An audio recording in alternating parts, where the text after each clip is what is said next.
I know because وكنت لقرا لكن waxa ogaataan inaan kulli social media ku jiraan waliga ya Allah isaan ugu jiraan waxa idin sheegaya marka ya qofku marka uu dulman yahay buu wuxuu u baahan yahay ma taqaanayd hortiina ku cadeynaya daan raba saacdeed horta hore shaqan ma cadeyn been ma idin sheegayo shalay waagu markuu bari oo hinti aan la toosay baan xalay 2 o'clock life baan ku jiray ooynaayay tan iyo shalay san induu sa ibarreeyay soo maaragtin ilbaan qaba inaan heesaan horta raba ko dib aan dhiganayaa barnaamijka gaar ka dhex bixinay waxaan rabaa marka wallahi oo billahi oo tallahi waxaan u heesayaa ma taqaanaa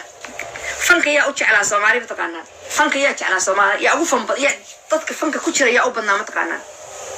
yaa u badnaa gabooyaha u badnaa haddayna fanka gali lahayn gabooye waa hore stress u dhiman lahaayeen believe or not yaa fanka yaa u badnaa ma taqaanaa fanka gabooyaha u badnaa dhibaatada loo geysan jiray haddaysan fanka ku wada biiri lahayn yaa wallahi waa hore bay waalan lahaayeen weydii ayaka yaa taariikhda weydii